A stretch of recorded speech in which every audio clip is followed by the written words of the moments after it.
Igor, this winter is going to be hard. It's going to be a hard winter for all of us. Quiet, Tom! Seen it! Seen it! Marina and Biljana Grozdanova, thank you so much. Eastern Western, what a beautiful film, a beautiful Western that also ties in an immigrant story. I love the setting, the ambiance, obviously the powerful subject matter. Before we dive in, how are you two doing, and how's the film festival circuit been treating you? Thank you so much, Fred, for having us on. We're really excited and thank you for your interest. The film festival circuit has been great. We're just wrapping up a year of a dozen plus festivals that Eastern Western has gone to, with the Montana Film Festival in Missoula being the last one this October. And now we're getting ready for a distribution. Amazing. And Thank you, Fred, for having us, and for anyone watching and listening. That film, Eastern Western, will come to you very soon. excellent. And we just checked out a few clips of Eastern Western, not to give too much away, but can you tell us a little bit about the film and just how you came up with the concept? And for me personally, I'm just wondering, did you have an idea for a Western first before an immigrant story, or was it an immigrant story that turned out to be a Western? That's a great question, Fred. And, Marina and I are Bulgarian born, New York based filmmakers, and we come from a documentary background.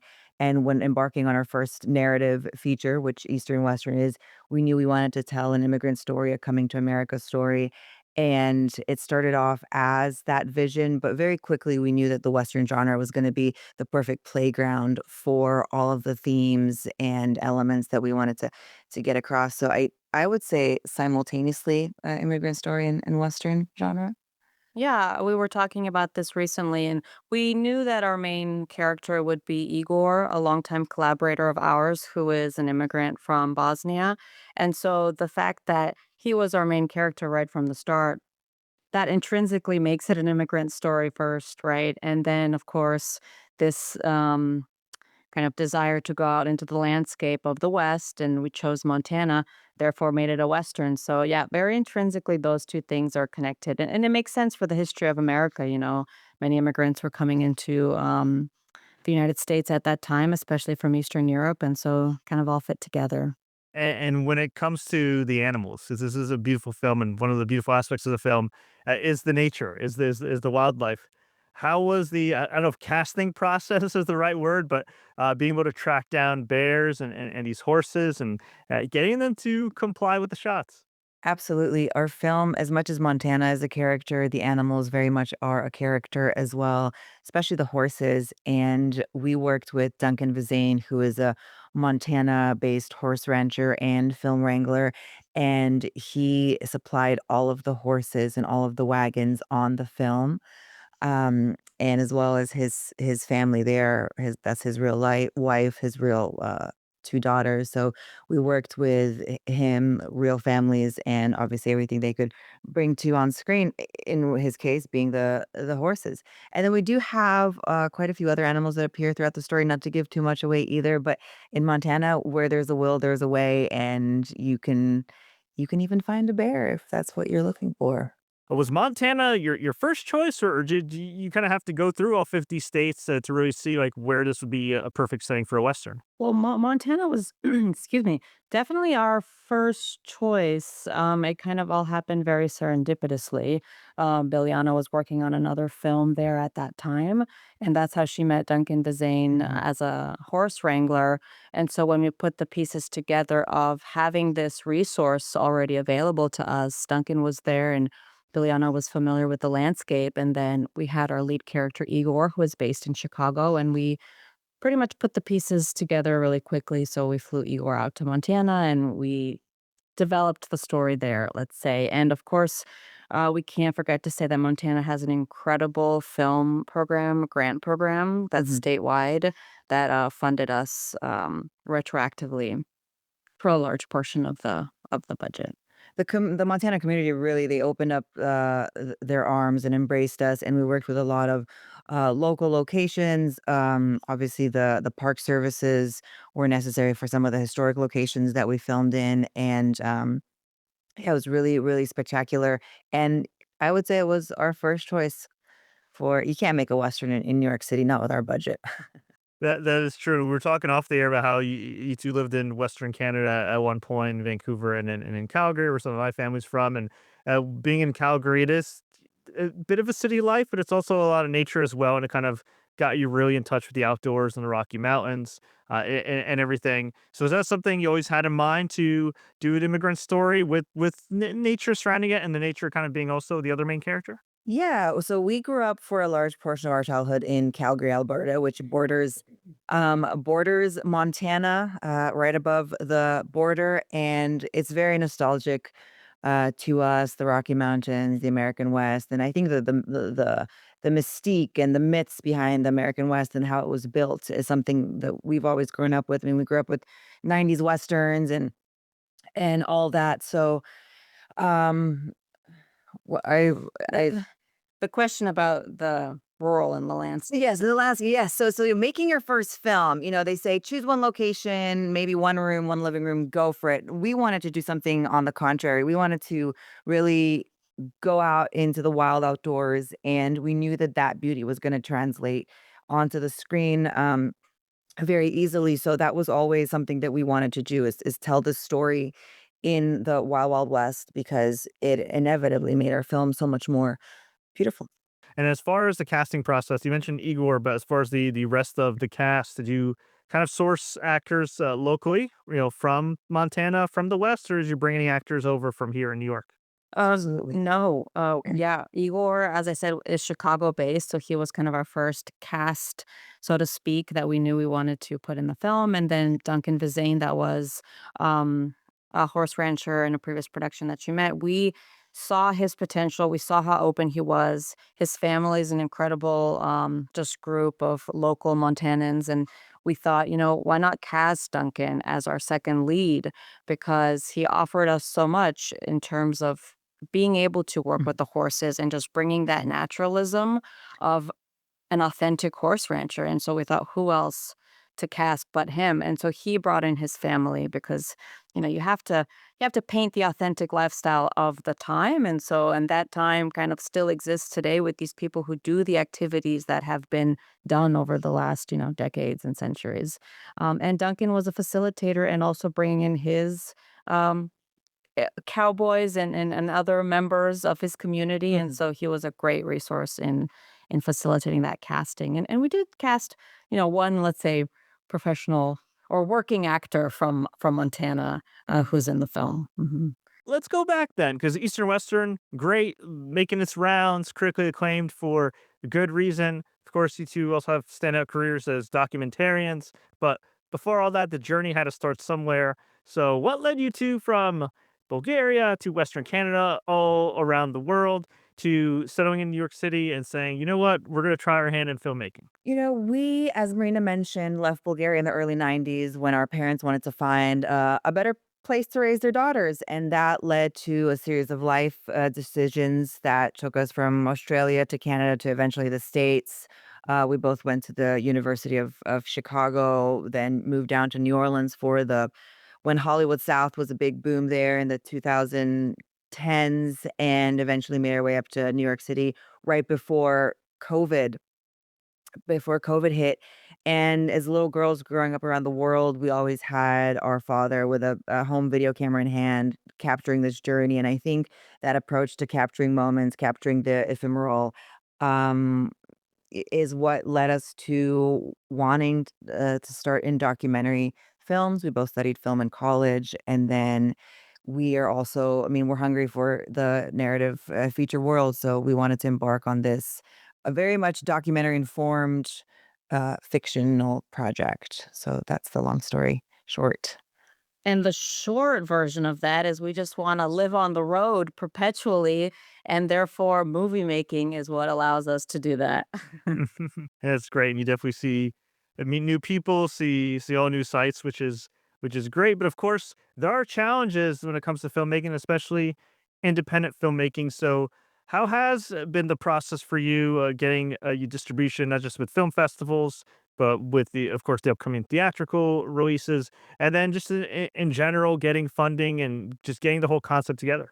Yeah, that's a great point. I would say that independent filmmaking these days means something totally different than what it used to mean. I think independent as a word has so many different kind of point zero to 100. You know, you can call yourself an independent filmmaker, but your budgets can vary Mhm. so much. And so I think we are very much the true definition of independent and DIY and making something look majestic, if I can say, with a very small budget and small crew.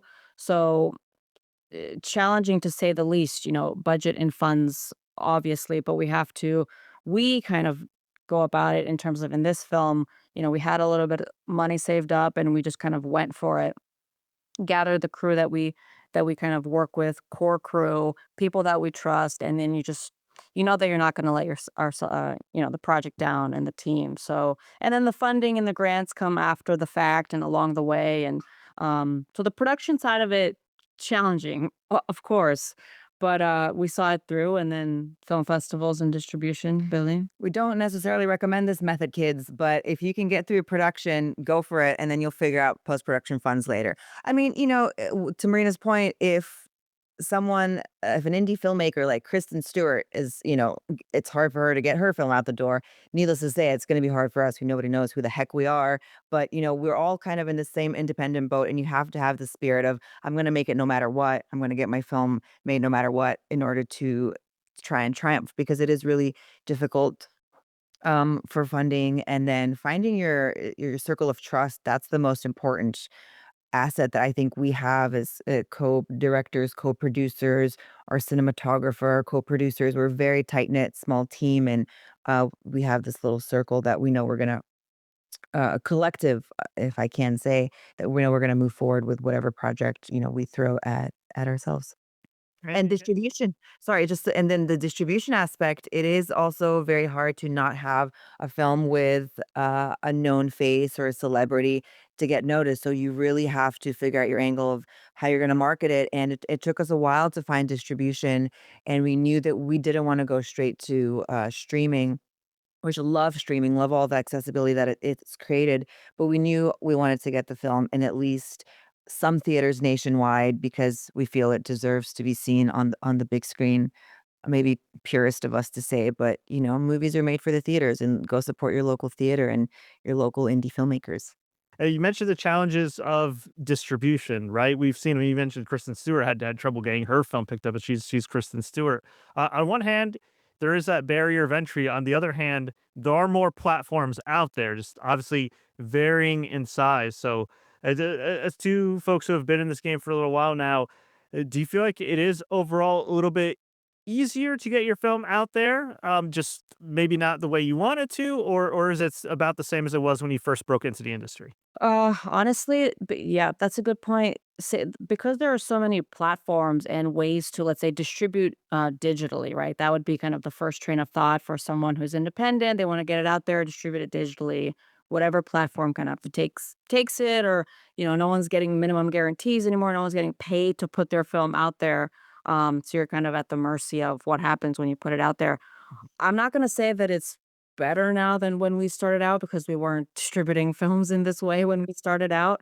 Um, we're in a good place in that, like, you can have the ambition, your friends, the means to make the movie and then put it out there in some capacity or another. But because it's so saturated right now with the amount of content being Mm. produced, the amount of films that are being produced, whether it's at a low budget, medium tier independent budget, or high independent budget, kind of getting those eyes on your film is incredibly difficult. I think right now it's so hard to make someone go to the theaters or even like rent your movie on Amazon. So it's tough out there, but don't stop trying, right? Because we tried so hard to kind of find our avenue with this distributor and then see what happens. We still don't know what's gonna happen, once it goes out there, into a void or into the world. So, Into the void. yeah, it's a tough moment, but, if we believe in it, if you believe in it, go for it. Yeah, no, I agree, and I think people are hungry for something different too. Yeah, I know some people will say, "Well, it's just remakes and same IPs," but I do think there is definitely a market for people to check out some of these newer stories that they haven't seen on the big screen. Do you feel like, in a way, because there are so many streaming platforms, and I shout out to them, they're great. They provide accessibility, as you said. Do you feel like, in a way, now that being in a theater is more novel? So, in a sense, that kind of makes your film kind of stand out more. I would hope so because, as Marina said, the world is being flooded with content.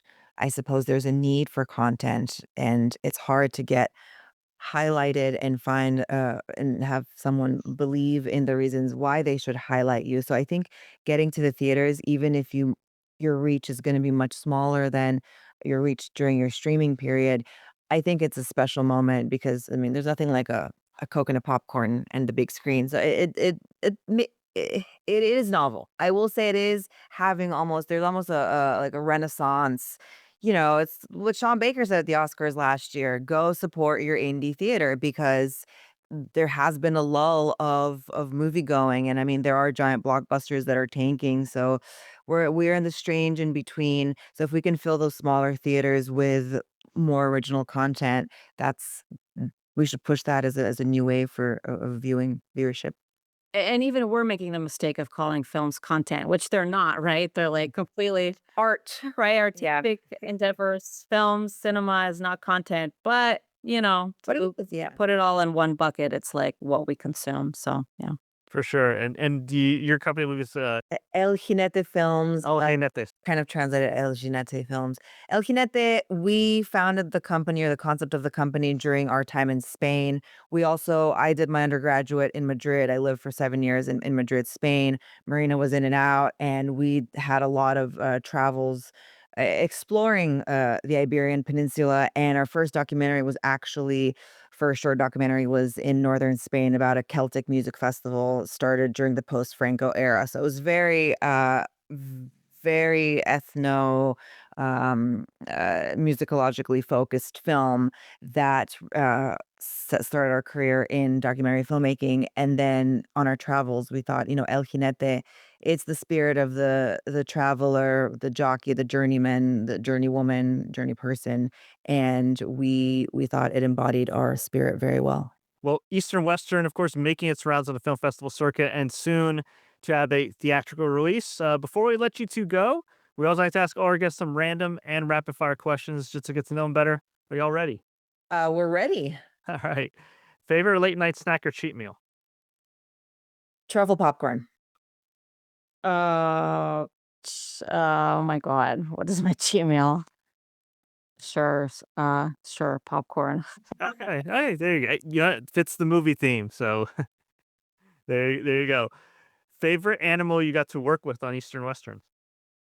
On three, one, two, three. Adam the bear. Was Adam the bear?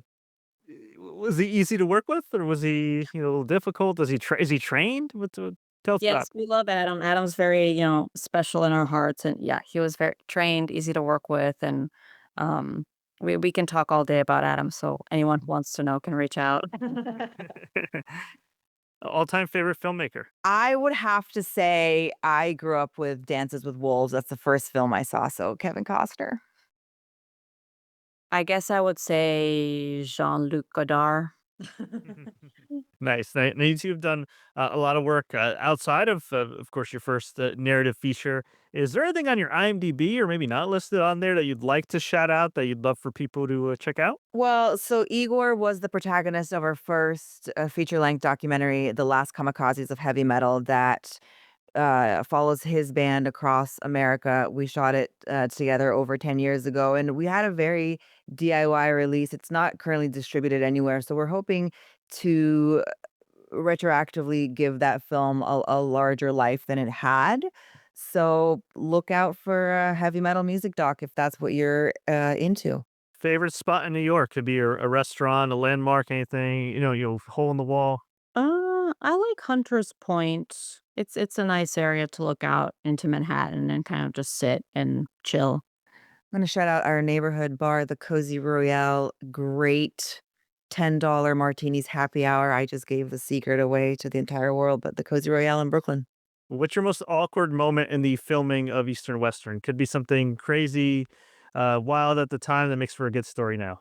Awkward moment. I mean, I would say filming in the prior cabins. You will recognize the cabins when you watch the movie, but we were in a valley with where the cabins, these period cabins were supposed to be the family home, and giant muddy hills. It rained that day. And so I guess the awkward moment was figuring out how close we can put the porta potty safely next to the house without it being a giant mudslide, and then but still having accessible bathroom use.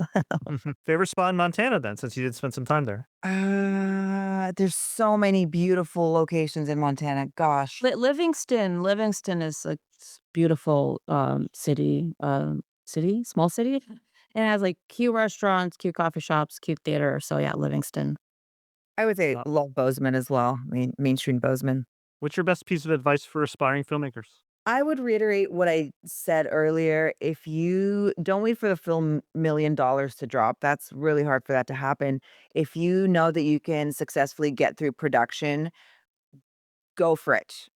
You will figure out post-production. It's easier to sell somebody on giving you post-production money if you have completed your production portion. Maybe it's not the wisest advice, but it's worked for us. And you want to get out there, you want to get your hands dirty, and then you'll figure out how to build the film. It's 50% production, 50% post-production. So just go for it and find good people to collaborate with. Love that. Yeah, yeah. Yeah, I would say just don't get too fixated on how you think something should be. Just kind of show up that day and let it go with the flow. Very well said. And we'll get chatting on another high note. For anybody that hasn't already been convinced, why should people check out Eastern Western? We think it's a unique story that is very relevant in the current time. If you want an adventure film, if you want a journey across America, if you want a Western film full of, animals, excitement, very family oriented, but it's a thrill. And maybe you'll learn something different because there is some foreign language in there. And you'll just appreciate, I think, the spirit of America and that we should kind of hold dear the core values that make up this country. And without giving away too much, on paper, it's not necessarily a film that's forwardly about horses, but as you discovered, Fred, the spirit of the horse does play a very important role in the film. And if you're an animal lover, this film is for you too. Bonus question. Is there anything you wish I asked you in this interview? Um, You did great. Great questions. I guess what's next for us? We would love to share that. Oh, absolutely. That was going to be my next question. So Oh. go for it. Well, the floor is yours. Where can we find you next? And what is next, if you're allowed to talk about it? We're headed back to Montana. We are so thankful for the support the state has showed us with another feature project that we already started shooting a little test for, and it's called New Dawn Rising. And that is going to be our next production in spring of 2026. So don't let the momentum slow down. Keep on going.